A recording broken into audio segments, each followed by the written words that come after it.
Good evening, नमस्कार, स्वागत है आपका स्टडी IQ यूट्यूब चैनल पर। मैं वासु। हम लोग डिस्कस कर रहे थे मेंसुरेशन 3D के कुछ specific part. In specific parts के अंदर हमने डिस्कस किया था पिरामिड को।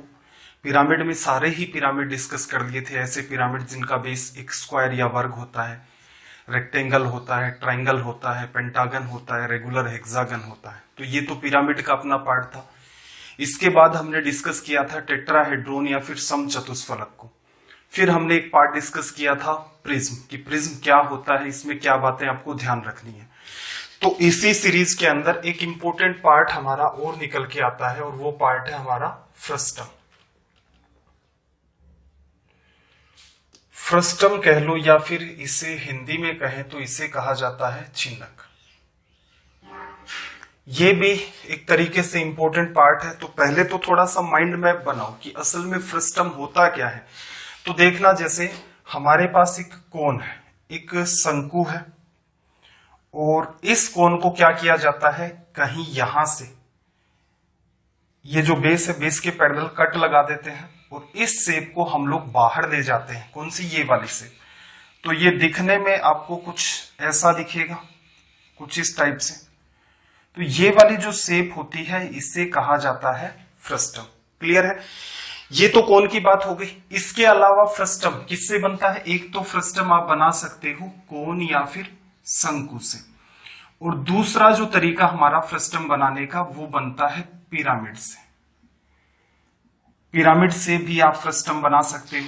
अब पिरामिड से जो बनेंगे उनके बेस बदलते रहेंगे। ट्रायंगुलर भी हो सकता है, वो स्क्वायर बेस का भी हो सकता है, पेंटागन, हेक्सागन, रेक्टेंगल, कैसा भी हो सकता है। जैसे एक एग्जांपल लें कि मान लो हमारे पास ये एक पिरामिड है जिसका बेस एक स्क्वायर है। कहने का मतलब ये साइड ए और ये साइड ए। इस पिरामिड को बना लिया हमने कुछ इस टाइप से मिला करके। क्लियर? अब इसमें भी क्या होगा, इस बेस के पैरेलल, जैसे यहां पर पिरामिड ऐसे रखा हुआ, एक कट लगा दिया जाता है बेस के पैरेलल इस हिसाब से, और इस शेप को हम लोग क्या कर देते हैं, अलग ले जाते हैं। तो यहां से ये जो शेप आपको दिख रही है, ये वाली, इस शेप को कहा जाता है फ्रस्टम या फिर छिन्नक। क्लियर है? अब देखो, पिरामिड से जितने भी फ्रस्टम बनेंगे उनका एक पर्टिकुलर कॉन्सेप्ट है। पर्टिकुलर कॉन्सेप्ट क्या? वॉल्यूम निकालने का भी एक पर्टिकुलर कॉन्सेप्ट होता है, लेटरल सरफेस एरिया निकालने का भी एक पर्टिकुलर कॉन्सेप्ट होता है। और जो कोन से बनेगा, ये एक कॉमन सा पैटर्न होता है जो बार बार एग्जाम में पूछा जाता है। अब हमारे पास भविष्य को देखते हुए क्या संभावनाएं हैं कि आपको कोन वाला तो अच्छे से आना ही आना चाहिए।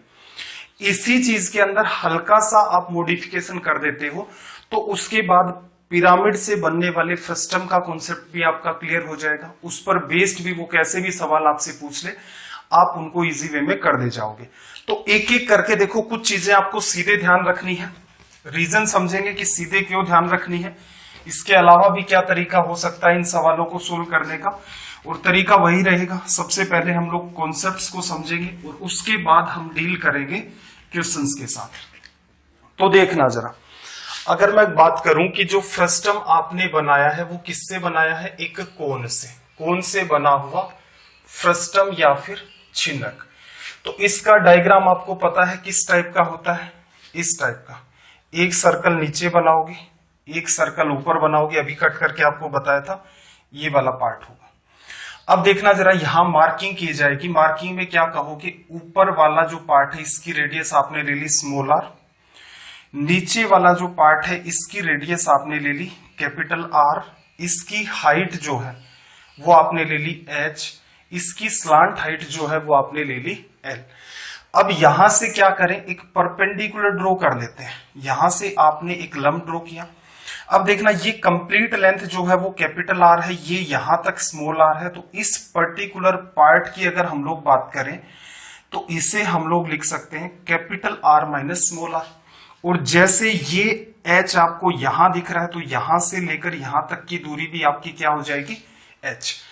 रिलेशन निकल सकता है, slant height l equals to under root h square plus capital R minus small r का स्क्वायर। अब ध्यान रखना, कोई भी बात आगे चल के हम लोग स्लांट हाइट भी देखेंगे, एज भी निकलनी स्टार्ट होंगी। हमेशा ध्यान रखना, आपकी थोड़ी सी तो इमेजिनेशन ठीक हो, आप चीजों को इमेजिन कर दे जाते हैं और आपको पाइथागोरस थ्योरम अप्लाई करनी आती हो, उससे आपका सारा का सारा काम चल जाता है। क्लियर। अब देखो वॉल्यूम निकालने का तरीका अगर कहें तो ये आप डील कर सकते हो वैसे तो सीधे सीधे कोण के साथ। अब मुद्दा ये है कि कोण के साथ अगर आप इसको डील तो कर ले जाओगे, इस पार्ट को और फिर ये रिमेनिंग पार्ट को, लेकिन यहां पर अप्लाई होती है सिमिलरिटी या फिर समरूपता। तो जिस बच्चे को सिमिलरिटी नहीं आती है वो इसको कन्वर्ट करके कोण में फिर रिजल्ट नहीं निकाल सकता, और सिमिलरिटी की भी अंडरस्टैंडिंग आपकी एक अच्छे लेवल पर। तो ये जो तरीका होता है कि आपको फ्रस्टम का कोई भी फॉर्मूला नहीं पता है फिर कैसे सोल्व करें, तो ये बातें तो मैं आपको कोण में पढ़ाऊंगा जब हम लोग शंकु को डील करेंगे। बाकी मेरी पर्सनल राय ये है इस मुद्दे पर कि आप ऐसा करो कि जो फॉर्मूले हैं, गिने चुने ही फॉर्मूले हैं, 4 निकल के आएंगे, उनका पैटर्न ध्यान रख लो, आपका काम चल जाएगा। यहां मेरे ख्याल से स्लांट हाइट में कुछ याद रखने लायक नहीं था। अब बात करें वॉल्यूम। वॉल्यूम लिखा जाएगा जब भी कभी स्लांट हाइट होती है तो 1/3 पाई लगेगा इनटू में h, और ब्रैकेट में जो बात आएगी वो आएगी r² plus r into r। अब ये कहां से आया है तो इसका प्रूफ भी आप करके देख सकते हो। सिमिलरिटी अप्लाई करो, एग्जैक्ट आप इसका कोण बना लो, रिलेशन लोगे तो ये रिजल्ट निकल के आएगा। मैं सजेस्ट करूंगा कि आप इस फॉर्मूले को ध्यान रखें। रीजन क्या है, 2 फॉर्मूले याद रख लोगे तो पूरा का पूरा कॉन्सेप्ट आपका, आप बर्डन नहीं लेना पड़ेगा, और अगर आप सिमिलरिटी अप्लाई करके भी सोल्व करेंगे तो आपका टाइम बहुत ज्यादा किल होगा, तो ये मस्ट आपको ध्यान रखना पड़ेगा। ऐसे ही इसका जो लेटरल सरफेस एरिया होता है वो लिखा जाता है pi capital R plus small r into में L। क्लियर है। अगर मैं बात कहूं टोटल सरफेस एरिया, तो एक बात बताओ, नीचे एक सर्कल है एरिया πr², ऊपर एक सर्कल है जिसकी रेडियस स्मॉल r है, और फिर lateral surface area pi r plus r into में L। ये रिजल्ट हो गया। कहने का मतलब यहां पर 2 बातें आई हैं जो आपको अलग से ध्यान रखनी है, पाई r प्लस r इंटू में L, और एक आपका ये रिलेशन। ये दोनों के दोनों ही इसको वापस से कोण में कन्वर्ट किया जाता है और उसके थ्रू ये रिजल्ट सिमिलरिटी अप्लाई करने पर आते हैं। बट आपको ये दोनों बातें सीधे सीधे ध्यान रखनी है, वो कॉमन सेंस वाली बात है, उससे आपका काम चल जाएगा। क्लियर है। अब देखो अगला जो अपना फ्रस्टम आता है वो इंपॉर्टेंट हो जाता है। रीजन क्या है, ये जो फ्रस्टम बनता है, फ्रस्टम बाय पिरामिड, ये पिरामिड से बनता है, और आजकल धीरे धीरे छोटे छोटे सवाल कुछ कुछ एग्जाम में देखने को मिल रहे हैं। कहने का मतलब आपकी जितनी भी एग्जाम्स है, चाहे वो एसएससी हो, सीडीएस हो, उनके अंदर अभी धीरे धीरे इस पार्ट की एंट्री होनी ही स्टार्ट हुई है। इसलिए जनरली क्या है, बुक्स में अगर आप देखोगे तो ये पिरामिड वाला जो फ्रस्टम है, मैंने जितनी भी बुक्स देखी हैं, 10 किताबें देखी हैं, तो उनमें 9 किताबों में इस पर बेस्ड कोई भी कॉन्सेप्ट फॉर्मूला कुछ भी नहीं दे रखा है। तो आप इसको अच्छे से ध्यान रखेंगे। अभी इसमें चाहे कैसा भी हो, पिरामिड आपका चाहे कैसा भी हो, बात ध्यान रखना, सबके लिए अलग अलग नहीं बनेगा। पिरामिड चाहे आपका ट्रायंगुलर बेस का हो, पिरामिड चाहे आपका स्क्वायर बेस का हो, पिरामिड चाहे आपका रेक्टेंगुलर बेस का हो, चाहे ये आपका रेगुलर हेक्सागन पेंटागन किसी भी टाइप का हो। क्लियर है। सबके लिए एक ही कॉन्सेप्ट काम में लेंगे हम लोग। तो सबसे पहले देखो, इसका जब वॉल्यूम लिखा जाएगा, वॉल्यूम लिखा जाता है 1/3 इंटू में h, और इंटू में लिखा जाता है a1 plus a2 plus under root a1 a2। अब ये क्या है भाई, a1 a2, तो बात को समझना। a1 जो है ये कैसा भी पिरामिड हो, ट्रायंगुलर होगा, तो देखो इसका नीचे एक बेस होगा और ऊपर भी इसका बेस होगा। जैसे डायग्राम बनाए हम लोग कि मान लो आपने ट्रायंगुलर बेस का लेकर के ये बनाया फ्रस्टम इस टाइप से, तो इसका एक तो नीचे की तरफ बेस आपको दिख रहा है, एक इसका बेस ऊपर की तरफ है। तो ये जो पार्ट लिखा जाता है यहां वाला, इसका एरिया क्या होगा a1, और जो ऊपर वाला हमारा पार्ट है इसका जो एरिया है वो क्या लिया जाएगा a2। क्लियर हो गई बात। तो यहां पर a1 आप कह सकते हो बेस एरिया, और a2 यहां से कह सकते हो आप टॉप का एरिया या एरिया ऑफ टॉप, या सीधे सीधे मैं लिख लेता हूं टॉप एरिया। क्लियर हो गई बात। ये इंपॉर्टेंट बात है, ये हर टाइप में लागू होती है। जैसे बेस इसका स्क्वायर होगा तो आप स्क्वायर का एरिया लिखोगे, नीचे ऊपर भी स्क्वायर बनेगा। बेस रेक्टेंगल है तो भी तनाव नहीं लेना, रेगुलर हेक्सागन है तो भी आपको तनाव नहीं लेना। तो एक बात तो आपको ये ध्यान रखनी है, एक चीज इसमें समझने लायक है, वो मैं आपको एक्सप्लेन करके अभी बताता हूं। इसका जो लेटरल सरफेस एरिया होता है, लेटरल सरफेस एरिया, ध्यान आपको सीधे सीधे ये भी रखना है, लेकिन फिर भी हम लोग यहां पर इस बात को अंडरस्टैंड करने की कोशिश करते हैं। फ्रस्टम जो अपना बनता है पिरामिड से, देखना जरा क्या होगा। एक स्क्वायर बेस पिरामिड ले लेते हैं, जैसे ये हो गया हमारा पार्ट, ये वाला, ये नीचे एक पार्ट क्रिएट कर लिया, एक पार्ट क्रिएट कर लेते हैं ऊपर की तरफ, इसको इससे मिला दिया, इसको इससे मिला देते हैं, तो ये हमारा क्या निकल के आता है, फ्रस्टम। ये साइड ए तो ये साइड ए, ऊपर वाली ये साइड बी, ऊपर वाली बी। क्यों? स्क्वायर बेस का पिरामिड था, बेस के पैरेलल काटोगे तो ऊपर कोई ना कोई हाइट कम होगी, लेकिन नीचे अगर स्क्वायर है तो ऊपर भी क्या होगा, स्क्वायर होगा। अब यहां से फिर देखो मार्किंग करते हैं, ये इसके क्या होते हैं, एजेस, किनारे होते हैं। यहां से लेकर आप एकदम सेंटर पर परपेंडिकुलर ड्रॉ कर दो, ये क्या कहलाती है, इसकी हाइट। और ये जो पार्ट होता है, यहां इसके मिड को इसके मिड से मिला दो, तो ये क्या कहलाती है, इसकी स्लांट हाइट। क्लियर है? अब मैं एक छोटी सी बात लिखता हूं, ये पॉइंट मैंने मान लिया P, इस पॉइंट को मैंने मान लिया Q, इस पॉइंट को मैंने मान लिया R, इस पॉइंट को मान लिया मैंने S। ठीक है? अब ये कैसा भी हो, हमेशा ही ये डायग्राम क्या होगा, इस टाइप का। अब देखो ये पार्ट क्या है, इसके पैरेलल होगा। रीजन नीचे भी बेस ऊपर भी बेस, तो सीधे सीधे लाइन जा रही होंगी, तो ये इसके पैरेलल होंगे हर केस में। चाहे ये ट्रायंगुलर पिरामिड का पार्ट हो, चाहे रेक्टेंगुलर का हो, चाहे आपका हेक्सागन, पेंटागन, ऑक्टागन, किसी भी टाइप का पार्ट हो, हमेशा ही ये बात फॉलो होगी। क्लियर है? अब आप जरा गौर से देखेंगे, लेटरल सरफेस एरिया हमें फाइंड करना है, तो इसको मैं एक बार हटा देता हूं। तो अगर आप इस पार्ट को गौर से देखेंगे तो ये कुछ आपको इस टाइप से दिखेगा। कौन से वाला? P, Q, R और S। ऊपर वाली साइड B, ये वाली साइड आपकी A, और यहां से यहां आपने इसको मिलाया है, तो ये क्या हो गया, L। इनके बीच की दूरी, ये आपस में क्या है, पैरेलल। अब एक बात बताओ, क्या ये समलम चतुर्भुज नहीं है, ट्रेपीजियम है। ट्रेपीजियम का एरिया जब आप निकालते हो तो क्या लिखते हो, 1/2 सम ऑफ पैरेलल साइड्स। तो पैरेलल साइड A और B, और इनके बीच की जो दूरी होती है वो क्या लिखी जाती है, L। ये क्या किया आपने, एक जो पार्ट आपका इधर वाला ट्रेपीजियम, इसका एरिया निकाल दिया, ऐसे पीछे वाला, इधर वाला, उधर वाला। अब स्क्वायर वाला पार्ट चल रहा है, नीचे भी स्क्वायर, तो इसका मतलब ये जो चारों के चारों बनेंगे वो एक जैसे होंगे, तो इसके क्या कर दोगे आप, 4 से गुना कर दोगे। क्लियर हो गई बात मेरे ख्याल से? अब देखना, इसको थोड़ा सा इजी वे में लेकर के चलो। कैसे? ये जो 4 था, 1/2 तो लिखना ही है, अंदर A प्लस B था, वो 4 में अंदर गुणा कर देता हूं, तो ये क्या है, 4A 4B इंटू में L लिखा जा सकता है। तो असल में देखोगे तो ये जो बात है, ये क्या है, इसकी बेस पेरीमीटर, और ये क्या है, इसकी टॉप की पेरीमीटर लिखा जा सकता है। नीचे रीजन क्या है, A और A, और ऊपर B और B आपका ये पार्ट चल रहा है। इसका मतलब नीचे वाली पेरीमीटर और ऊपर वाली पेरीमीटर को मिलाकर के ट्रेपीजियम बनता है। क्लियर है? इसी चीज को आप चेंज कर सकते हो। मान लो ये साइड A होती है, B होती है, C होती है, आपकी D होती है। कहने का मतलब अगर बेस आपका रेक्टेंगल होता तब भी आप इसको डिटेल में सोल्व करते तो इसका रिजल्ट यही निकल के आता। तो कहने का मतलब देखो, कंक्लूजन पर चलते हैं। कंक्लूजन इसका इंपॉर्टेंट है। क्या निकला?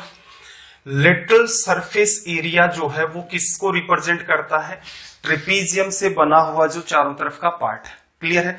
किस पर बनता है भाई, वो बेस और टॉप वाली पेरीमीटर को मिलाकर के बनता है। तो आप लिखोगे 1/2 base perimeter plus top perimeter into बीच की दूरी L।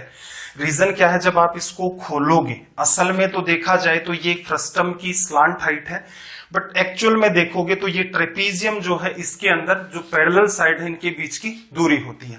तो हमारा सबसे इंपॉर्टेंट पार्ट ये निकल के है। अब टोटल सरफेस एरिया में क्या करना है, टोटल सरफेस एरिया में क्या होता है भाई, बेस एरिया A1 लेते हो, टॉप एरिया A2 लेते हो, प्लस में लेटरल सरफेस एरिया को ऐड कर दो।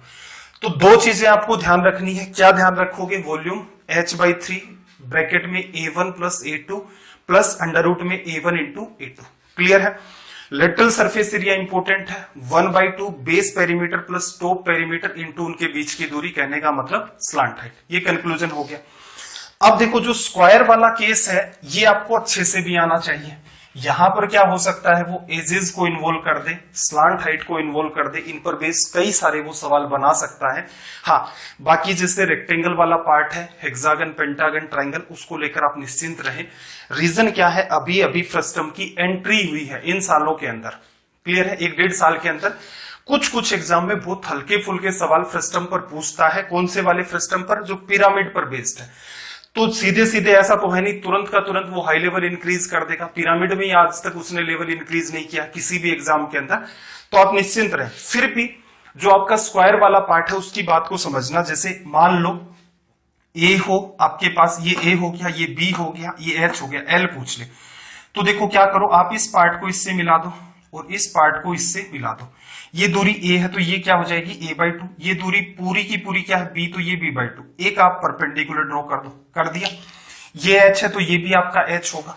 तो जो स्लांट हाइट है वो क्या निकल के आई, √h² प्लस, फिर देखना जरा मुद्दे की बात, यहां तक दूरी a/2, ये दूरी b/2, इन दोनों का गैप आपको चाहिए, तो क्या लिखोगे a/2 minus b/2, a/2 minus b/2 का स्क्वायर, ये रिजल्ट हो गया। क्लियर है, यहां से एल आ गया। मान लो वो एल के थ्रू एज आपसे पूछने की कोशिश करे, ये वाला पार्ट आपसे पूछने की कोशिश करे, किसके थ्रू, एल के थ्रू, तो आप क्या करोगे, देखो डायग्राम थोड़ा सा उलझेगा यहां पर, अगेन अंडरस्टैंड करना कि अपना जो डायग्राम है वो कुछ उलझ जाएगा। देखो आपने क्या किया, एज आपको निकालनी है ये वाली, तो आप क्या करो, यहां से परपेंडिकुलर ड्रॉ कर दो, इस पर कर दिया। ये आपकी क्या है, स्लांट हाइट। ये पूरी दूरी a है, यहां तक a/2 है, ये पूरी दूरी b है, यहां तक b/2 है, तो ये जो पार्ट है ये क्या निकल के आ गया, a/2 माइनस b/2। फिर भी मैं देखो पढ़ा रहा हूं, संभावना मुझे भी कम लग रही है इस पार्ट की, लेकिन एक बार खुद से आप इमेजिन करके देख लेना। ये आपके पास l है, तो इसका मतलब जब आपको एज की नीड है तो आप क्या लिख सकते हो, l से हम लोग जा रहे हैं तो l² a/2 माइनस b/2 का स्क्वायर, ये रिलेशन लिखा जा सकता है। कई बार क्या होता है कि वो एज साइड के थ्रू और हाइट के थ्रू भी निकाल देता है, तो उसमें क्या करते हैं, ऐसे परपेंडिकुलर ड्रॉ करते हैं, इस पार्ट को मिला देते हैं। थोड़ा सा समझ लो क्या होगा, ये a है, स्क्वायर है, तो ये a√2 हो गई, यहां मिड तक a√2/2, a/√2। ऐसे ही ये इसके साथ मिलाएगा तो ये b की वजह से b√2 आ गई, जस्ट हाफ b/√2, ये दूरी a/√2, ये दूरी b/√2, तो ये जो पार्ट होता है ये क्या होगा, a/√2 माइनस b/√2। क्लियर है, और हाइट इसकी h हो गई, तो यहां से जब आप एज निकालते हो h के थ्रू, तो h² plus a/√2 minus b/√2। तो जो बच्चे देखो थोड़ा कुछ एक्स्ट्रा करना चाहते हैं कि सारी संभावनाओं को ही खत्म कर देना चाहते हैं, तो एक बार वो बच्चे ट्राई जरूर कर लेना। देखो मेरा काम है, शिक्षक का काम ये होता है कि जितनी भी चीजें हैं, छोटे से छोटा भी कोई सवाल पूछा गया है, कोई अलग ही चैप्टर को उसने टच किया है, तो मेरा ये काम बनता है या मेरी ये मोरल ड्यूटी बनती है कि मैं आपको सारी चीजों तक ले जाऊं। अब आप पर है, मैंने ये कह दिया कि इसकी संभावना मुझे बहुत कम दिखती है, लेकिन हाँ कुछ एग्जाम में ऐसे सवाल देखने को मिले हैं और उनका स्तर ऐसा नहीं है, क्लियर है, कि इतनी चीजें आपसे पूछे। बाकी मेरी मानो तो देखो इसमें सिर्फ और सिर्फ हमने पाइथागोरस लगाया है, कोई फॉर्मूला नहीं लगाया, सीधे सीधे आपको 1-2 फॉर्मूले ध्यान रखने हैं वॉल्यूम के और लेटरल सरफेस एरिया के। इसके अलावा आपको एक सिंगल बात भी नहीं ध्यान रखनी, सीधे सीधे आपका काम चल जाता है। आप खुद से भी इन चीजों को कर सकते हैं कि कैसे एज निकालोगे, कैसे लेटरल सरफेस एरिया निकालोगे, तो ये हल्की फुल्की आपके पास इमेजिनेशन होनी चाहिए। तो देखो मुद्दा क्या निकला अपना, ऑल ओवर कंक्लूजन, कि जो फ्रस्टम था हमारा, फ्रस्टम कौन से वाला, जो हमारा बनता है किससे, पिरामिड से। इसमें 2 ही बात इंपॉर्टेंट है, एक तो इसका वॉल्यूम, वॉल्यूम क्या लिखा जाएगा, height by 3, A1 base area, A2 top area, फिर अंडर रूट में A1 इंटू A2, ये लिखा जाएगा। फिर इसका लेटरल सरफेस एरिया सबसे इंपॉर्टेंट होता है, क्या लिखते हो, 1/2 base perimeter plus top perimeter, बीच की दूरी L। ट्रेपीजियम होते हैं, जितनी साइड है उतने के उतने ट्रेपीजियम बनते हैं। इसके अलावा ना तो आपको एज का तनाव लेना है, ना ही स्लांट हाइट का लेना है। रीजन क्या है, अगर आप इमेजिन कर सकते हो, फॉर्मूला देखो ऐसा है, कोई गारंटी नहीं है कि एग्जाम में सवाल आएगा वहां तक आप फॉर्मूला ध्यान रख लेंगे, क्लियर है।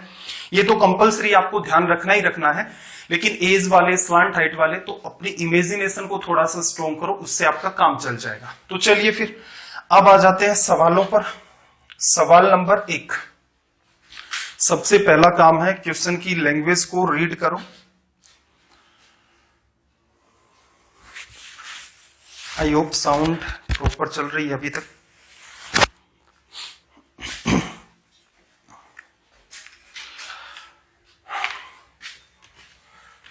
खुद से कोशिश करो एक बार ट्राई करके देखना जरा। इसने क्या कहा, एक स्क्वायर पिरामिड का फ्रस्टम है। कहने का मतलब ऐसा पिरामिड, ऐसा फ्रस्टम है जो स्क्वायर बेस वाले पिरामिड से कट करके बना है। बेस की साइड 9 सेंटीमीटर है, टॉप की साइड 4 सेंटीमीटर है। फॉर्मूले में यहां से हटा देता हूं, ठीक है। 2-3 बार आप बार बार यूज करेंगे, इतने में परफेक्शन आ जाएगा। बस गिने चुने 10 सवाल हैं, 10 सवाल देख लो। ये जो तनाव है जितना भी, ये खत्म हो जाएगा ऑटोमेटिक। देखना, बेस साइड 9 है, टॉप साइड 4 है, हाइट 10 है, वॉल्यूम देखो।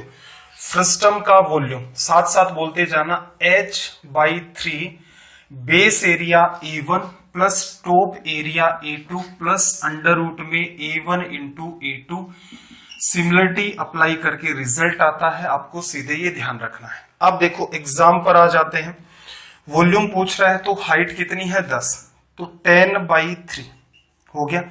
ब्रैकेट में देखो बेस एरिया 9 का स्क्वायर है तो 81 प्लस टॉप की साइड कितनी है 4, 4 का स्क्वायर कितना 16 प्लस अंडर रूट में लोगे तो कितना आ जाएगा 9 गुणा 4 36। 36 की वजह से कितना हो गया भाई 6। तो यहां से वैल्यू आ गई 10/3 इंटू में 81 में यहां पर ऐसा कर दो, ये 6 निकला, 16 और 6 22 और 1 23। 80 में 23 जोड़ोगे तो रिजल्ट कितना आएगा 103। तो रिजल्ट हो गया 1030 डिवाइड बाई 3। 3 से डिविजिबल नहीं होगा। बाकी पॉइंट्स में निकालना चाहो तो फिर आपकी मर्जी है। तो ये सिंपल सा है। आपको करना क्या है, जितने भी सवाल हैं सारे के सारे सवालों के साथ बार बार आप फॉर्मूले लिखो और इतने में ही आपका क्या आ जाएगा परफेक्शन। तो देखना, यहां से सवाल नंबर 2 की बात करें। सबसे पहला काम है आप क्वेश्चन की लैंग्वेज को रीड करें और कोशिश करें कि तुरंत इसका जवाब दे दें। क्या कहा भाई, एक आयताकार आधार की पिरामिड से एक छिनक बनाया गया। रेक्टेंगुलर बेस पिरामिड है, उससे एक फ्रस्टम बनाया। बेस की साइड अब रेक्टेंगुलर है तो 2 साइड होंगी, लंबाई और चौड़ाई 8 और 10 है। टॉप की साइड 6 और 8 है। हाइट आपके पास 10 है। आपसे वॉल्यूम पूछ रहा है, तो वॉल्यूम देखो, फिर से मैं फॉर्मूला लिख रहा हूं। वॉल्यूम होता है हाइट बाई 3 इंटू में ब्रैकेट में लिखोगे A1 base area, top area, फिर अंडर रूट में A1 इंटू A2, ये लिखा जाएगा। अब इसको सोल्व करना। देखना एग्जाम में क्या करते, हाइट हमारे पास 10 है तो 10/3 लिखा। बेस एरिया तो साइड देखो 8 और 10 है बेस की, 8 गुणा 10 80 आ गया, प्लस जो हमारे पास टॉप है उसकी साइड क्या है 6 और 8, तो ये कितना आ गया 48 प्लस। अब देखो अंडर रूट में ये बातें चलेगी, 8 गुणा 10 बेस का एरिया और 6 गुणा में 8। हालांकि लिखने की नीड नहीं थी, इसको इजी वे में भी सोल्व कर सकते थे। तो ये हो गया 10/3। 80 और 4 आपके पास कितना आ गया 80 और 48 128। अब देखो यहां से 8 आप बाहर ले जा सकते हो, लाया जा सकता है। इसके पास 2 गुणा 3 है, इसके पास 2 गुणा 5 है, तो 2 भी बाहर ले जा सकते हो। तो 8 की वजह से, इन दोनों की वजह से तो 8 चला गया और 2 चला गया, तो ये क्या आ गया 16। इसके पास 5 बचा, इसके पास 3 बचा, तो 5 गुणा 3 15, और ये हो गया हमारा यहां से रिजल्ट। आप क्या करो, गिन के 5 या 6 सवालों में ये फॉर्मूला अप्लाई करो लिख करके। इतने में ये चीज आपकी ध्यान हो जाएगी और एग्जाम के लिए आपको रिटर्न नोट्स में मिल जाएंगे। और रिवीजन के लिए भी हम कोशिश करेंगे कि कुछ इस टाइप के आपको वीडियो मिल जाए, कि जैसे कोऑर्डिनेट ज्योमेट्री पढ़ाया था तो उसमें लगभग 10 घंटे लगे थे, 10 सेशन थे अलग अलग एकदम डेप्थ में। तो कोशिश ये रहेगी कि उसको 1 या 1.5 घंटे के वीडियो में फिनिश कर दिया जाए, कि सवालों को अवॉइड कर दे, कि एग्जाम से 10 दिन 15 दिन पहले स्टूडेंट देख ले। पीडीएफ के लिए आप क्या कर सकते हो, पीडीएफ के लिए जो भी हम लोग पढ़ रहे हैं इनकी पीडीएफ अगर आपको चाहिए तो आप क्या कह सकते हो, एक टेलीग्राम चैनल है वासु स्टडी IQ नाम से, ये आप ज्वाइन कर दो। यहीं पर इसी नाम से एक डाउट ग्रुप भी है, तो वहां पर डाउट भी आप अपने पूछ सकते हैं। क्लियर है। अगर आपको ये वीडियो ठीक लग रहे हैं पसंद आ रहे हैं तो आप एटलीस्ट अपने फ्रेंड सर्कल में या जितने भी आप ग्रुप्स हैं उनके अंदर इनको शेयर किया करें। इनको भी ना शेयर करें तो एटलीस्ट वो जो पीडीएफ है, जैसे हाइट एंड डिस्टेंस की थी, कोऑर्डिनेट ज्योमेट्री की थी, इस टाइप के जो भी सेशन अपने चले तो उन पीडीएफ को भी शेयर कर दिया करें, इतना भी काफी रहेगा। सवाल नंबर 3 पर आ जाओ भाई। सबसे पहला काम, सवाल की लैंग्वेज को रीड करो। ये टेलीग्राम चैनल है, आप इसे ज्वाइन कर सकते हैं। और कोई इश्यू लगे आपको तो वीडियो के एंड में कमेंट भी कर सकते हैं, कोई सजेशन हो। देखो इसने क्या कहा, एक रेगुलर हेक्सागोनल बेस का पिरामिड है। कहने का मतलब एक समषटभुज आधार का पिरामिड है, बेस के पैरेलल में कटता है तो फ्रस्टम बनता है। बेस की जो साइड है वो 12 है, टॉप की साइड 3 है, हाइट इसकी कितनी है 30। अब मैं फिर से आपको एक बात पर ले जाता हूं। आपको मैंने क्या सिखाया था कि ये जो पार्ट होता है रेगुलर हेक्सागन जो हमारा होता है समषटभुज, असल में देखा जाए तो ये 6 इक्विलेटरल ट्रायंगल से बनता है। ये साइड है तो ये आपको 6 इक्विलेटरल ट्रायंगल दिख रहे हैं। तो रेगुलर हेक्सागन का एरिया अगर आपको लिखना है 6 इंटू में एक इक्विलेटरल ट्रायंगल ले लो, जो असल में देखा जाए तो क्या है रेगुलर हेक्सागन की साइड। इतना सा आपको ध्यान रखना था। हालांकि हम इसको पढ़ेंगे तो उसमें सारी चीजें अपनी कवर होंगी। अब देखो वॉल्यूम की बात करें तो वॉल्यूम क्या हो गया, हाइट बाई 3। हाइट 30 है बटा में 3 लिखा। बेस की साइड देखो, बेस में असल में देखा जाए तो साइड तो 12 है लेकिन 6 इक्विलेटरल से बनता है, तो 6 गुणा √3 बटा में 4 और इंटू में 12 का स्क्वायर, प्लस टॉप है उसकी साइड कितनी 3, लेकिन बना किससे इक्विलेटरल से, तो √3 बटे 4 और ये कितना आ गया 3 का स्क्वायर प्लस। अब थोड़ा सा दिमाग लगाना कि इन दोनों का गुणा होगा और अंडर रूट लिखा जाएगा। ये समझदारी दिखा सकते हो। तो देखो √3 बटे 4 गुणा में 2 बार है, बाहर आ जाएगा। 6 गुणा 6 बाहर आ जाएगा, एक 6 बाहर आ गया, एक √3 बटे 4 बाहर आ गया। अब देखना ये भी मल्टीप्लाई में होंगे तो 12 का स्क्वायर और 3 का स्क्वायर, तो 12 के स्क्वायर की वजह से बाहर क्या आ गया 12 और 3 के स्क्वायर की वजह से 3। कहने का मतलब इन दोनों का गुणा करके स्क्वायर करना है। तो 6 ऑटोमेटिक आपके पास √3 बटे 4 भी 2 बार है, 12 स्क्वायर भी 2 बार हो गया, 3 का स्क्वायर भी, तो ये रिजल्ट आ गया आपका। अब इसको थोड़ा बहुत सोल्व करना चाहो तो वॉल्यूम यहां से वैल्यू कितनी आ गई 10। ये इससे कट जाएंगे, कटेंगे किस फॉर्म के अंदर, अच्छा बहुत ज्यादा परफेक्ट रिजल्ट तो नहीं आएगा, ये जैसे 3 बार कट गया। अब यहां से 2 से काटोगे तो ये आ गया, फिर यहां से इसको काटोगे तो मेरी मानो तो इसको अवॉइड कर दो। रीजन क्या है, ये पार्ट इसका परफेक्ट रिजल्ट नहीं आने दे रहा है।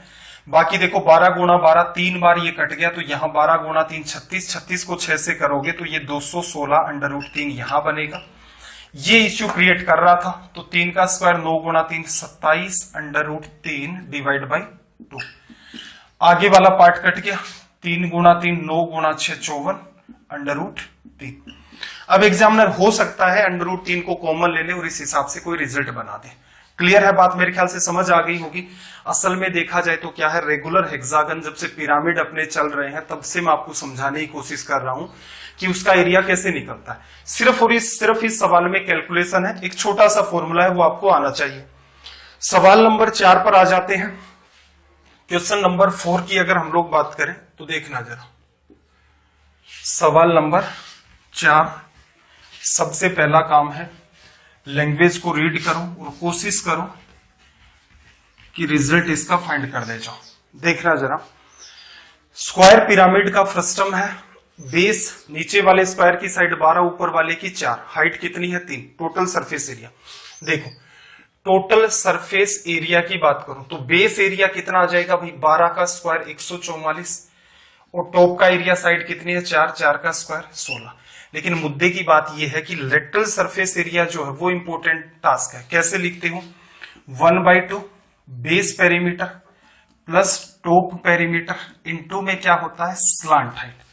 क्लियर है, ट्रेपीजियम बनता था तो समांतर भुजाओं के बीच की दूरी आपकी L थी, तो यहां से आप लिख सकते हो 1/2 बेस पेरीमीटर। देखो भुजा कितनी है 12, 12 गुणा 4 48 प्लस टॉप की पेरीमीटर 4 गुणा 4 16 इंटू में L आपको निकालना है। अब थोड़ा सा इमेजिन करना, देखो L कैसे निकलेगा, जैसे इस टाइप से ट्रेपीजियम बना, ऊपर स्क्वायर नीचे स्क्वायर, ये इसकी स्लांट हाइट। अब यहां से देखो नीचे 12 है, जस्ट मिड तक कितनी होगी 6, ऊपर 4 है, जस्ट मिड तक कितनी हो जाएगी आपकी, सॉरी ऊपर 4 है तो एकदम मिड तक। देखो इस टाइप का 2D में कन्वर्ट कर दो इसको कि आप इसका फ्रंट व्यू देख रहे हो, तो नीचे ये कितनी दिखेगी आपको 12, तो यहां तक की दूरी 6, ऊपर 4 है तो यहां तक की दूरी कितनी आ गई 2, लिखा जा सकता है। हाइट इसने कितनी बताई आपको 3।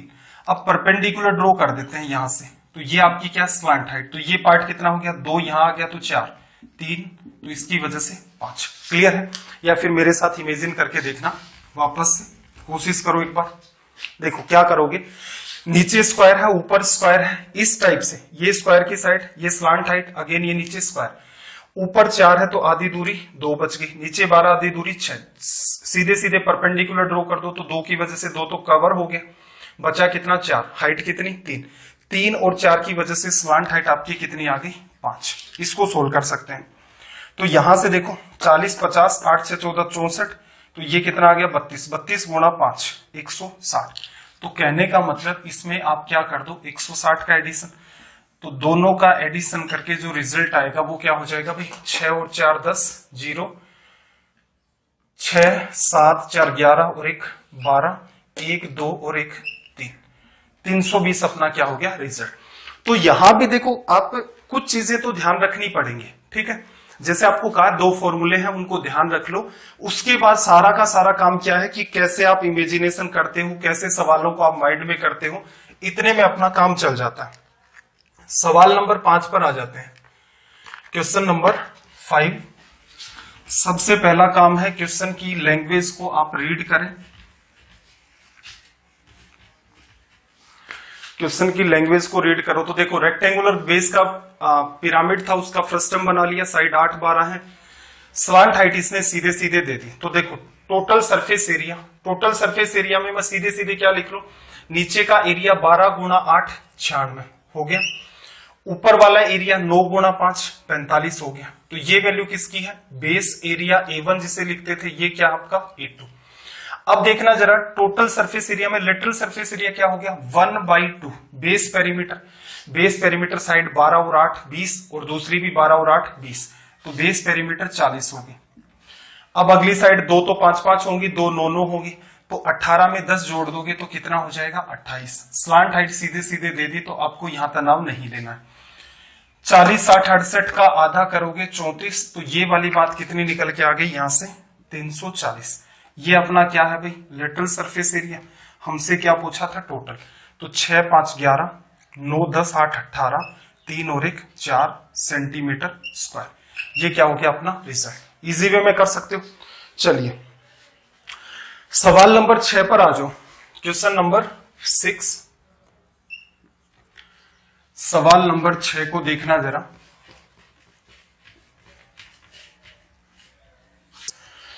देखो सवाल नंबर 6 में क्या कहा, रेगुलर हेक्सागोनल बेस का पिरामिड फ्रस्टम है, बेस 12 है, टॉप इतना, स्लैंट हाइट ये है, लेटरल सरफेस एरिया। तो देखो लेटरल सरफेस एरिया क्या लिखते हो भाई 1/2 base perimeter plus top perimeter और इनटू में स्लैंट हाइट। तो बेस पेरीमीटर देखो 6 भुजाएं हैं, तो यहां से 1/2 12 गुणा 6 72 72 आ गया, और 10 ऊपर वाली साइड है तो ये 60, और स्लैंट हाइट कितनी है यहां से 5। सोल्व कर दे इसको, देखना यहां से 30 आधा हो जाएगा, ये 36 हो जाएगा, तो 36 में 30 ऐड कर दोगे तो ये 66 गुणा में 5 और कितना आ गया 330। ये अपना हो गया रिजल्ट। तो आई होप आपको यहां तक सारी बातें समझ में आ गई होंगी। तो ये जो हमारे सवाल थे ये सारे के सारे किस पर बेस्ड थे, ऐसा फ्रस्टम जो पिरामिड से बनता है। आपको सिर्फ इतना ही ध्यान रखना है कि वॉल्यूम का क्या फॉर्मूला होता है, हालांकि वो इजी है, और लेटरल सरफेस एरिया का क्या फॉर्मूला होता है। तो चलिए फिर अब आ जाते हैं कौन वाले केसेस में। सवाल नंबर 7, सबसे पहला काम लैंग्वेज को रीड करो।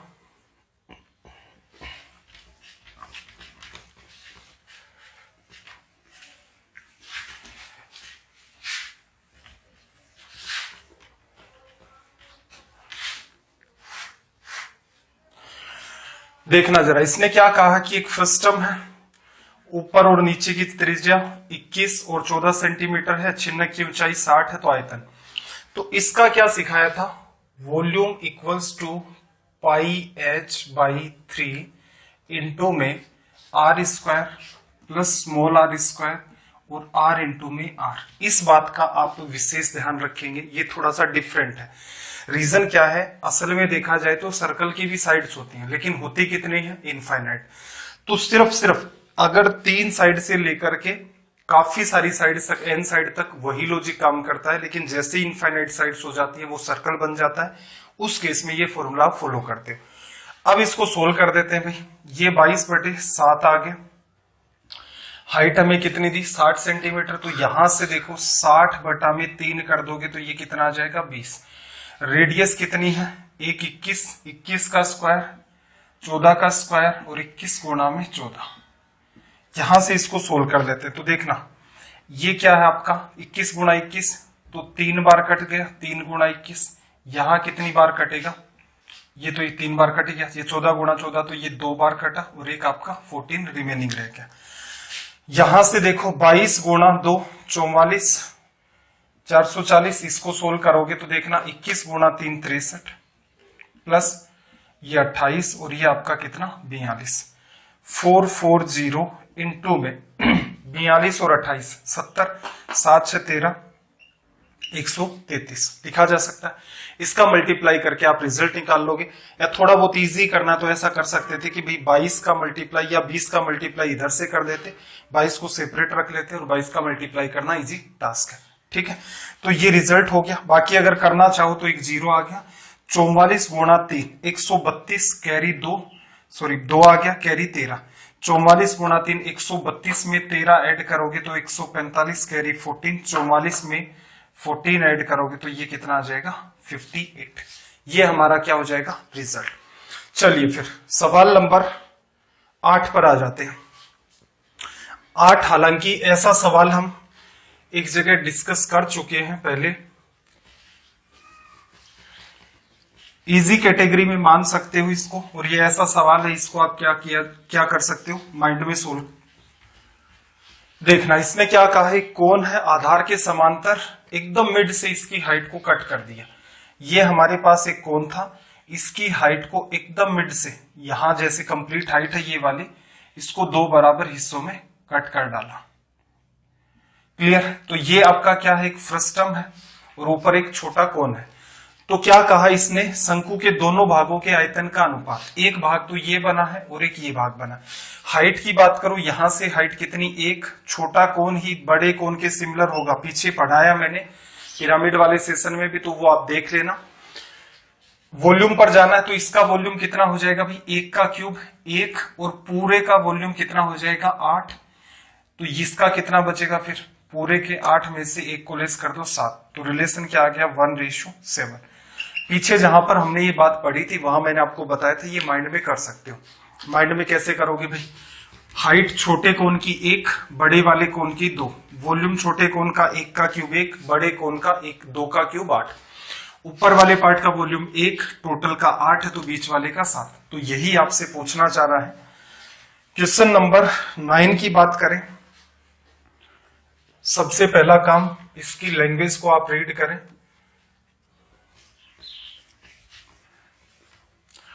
देखो इसने क्या कहा कि एक कोन से इसने क्या किया, फ्रस्टम बनाया, और इसका जो लेटरल सरफेस एरिया क्या होगा ये हमें फाइंड करना है। तो ये तो सिंपल सी बात है, आप क्या लिखते हो, pi capital R plus small r into में L, ये लिखा जाएगा। बेस एरिया इसने दे रखा है आपको कितना 16 पाई, तो कंपैरिजन करोगे देखो बेस की रेडियस पाई r स्क्वायर, एरिया 16 पाई, पाई से पाई कट गया, तो ये काम तो आप सीधे भी कर सकते थे। यहां पर कितना आ गया आपके पास 4, ऊपर का जो डायमीटर है वो 4 है, तो रेडियस कितनी होगी 2, स्लांट हाइट कितनी है 6, तो यहां से देखो नीचे की रेडियस कितनी 4, ऊपर वाली रेडियस 2, स्लांट हाइट 6, 6 गुणा 6 36 पाई, ये लिखा जा सकता है। क्लियर है। तो थोड़ी थोड़ी अगर आपको इमेजिनेशन, आप इमेजिन भी कर लेते हो कुछ चीजों को, तो फॉर्मूला नहीं लिखना था, 16 पाई के साथ सीधे सीधे कंपेयर करवा सकते हो। ऊपर वाली रेडियस 2 सीधे सीधे दिख रही है, तो आप रिजल्ट इतनी सी दूर में निकाल ले जाओगे। सवाल नंबर 10 पर आ जाओ। सेशन का आखिरी सवाल है ये, क्वेश्चन नंबर 10।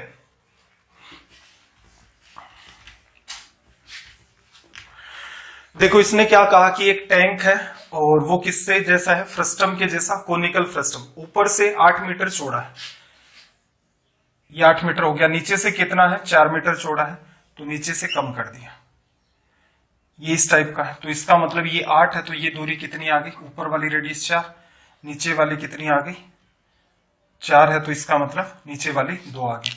इसकी गहराई कितनी बताई इसने, 6। अब आपसे क्या पूछ रहा है, टैंक की क्षमता, वॉल्यूम।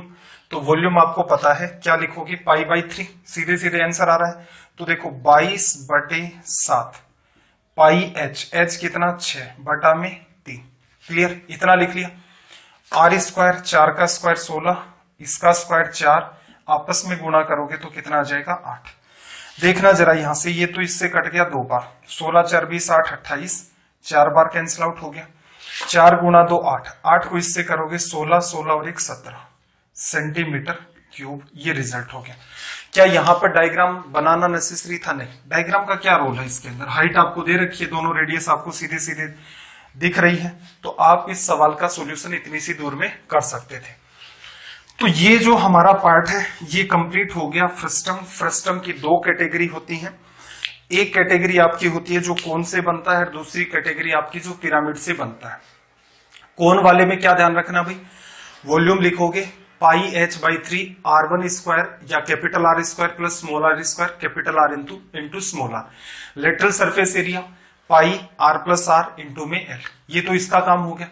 पिरामिड से जितना भी बनता है तो वॉल्यूम क्या लिखते हो, height base area plus top area plus under root में बेस इंटू टॉप, ये लिखा जाएगा। और इसका लेटरल सरफेस एरिया क्या होता था, 1/2 base perimeter plus top perimeter into इनके बीच की जो दूरी थी, ट्रेपीजियम बनता था तो स्लांट हाइट l। तो इतना सा पार्ट असल में देखा जाए तो ये पूरा का पूरा पार्ट आप 4 लाइन में खत्म कर सकते हो। और इस पर बेस्ड क्वेश्चंस हैं। बुक्स में आपको पिरामिड वाले फ्रस्टम पर रेयर ही सवाल मिलेंगे, तो आप यहां से हेल्प ले सकते हो, इतने में अपना काम चल जाएगा। अब जरूरी बात थी तो कमेंट करके जरूर बताया करें ये वीडियो आपको कैसे लगते हैं। आपके कोई भी सजेशंस हैं वो शेयर कर सकते हैं। Study IQ, Vasu study IQ नाम से टेलीग्राम का एक चैनल है और इसी नाम से डाउट ग्रुप है, इसे आप ज्वाइन कर ले। यहां से आपको क्या है, PDFs वगैरह मिल जाएंगी, आप अपने डाउट्स भी पूछ सकते हैं। यहाँ पर सजेशंस है अगर आपकी किसी भी टाइप के, कि आपको ये वीडियो कैसे लगते हैं, इनमें कुछ आपको इंप्रूवमेंट चाहिए किसी भी टाइप का, तो आपका मोस्ट वेलकम है, आप कमेंट कर सकते हैं। अगर आपको वीडियो हमारे ठीक लगते हैं तो एटलीस्ट आप अपने फ्रेंड्स के साथ इनको शेयर करें, या फिर जो PDF आपको दे रखी है उनको भी शेयर कर दें। तो चलिए फिर मिलते हैं अगले वीडियो में। आपके दिन रात सब मंगलमय हो। जय हिंद, जय भारत।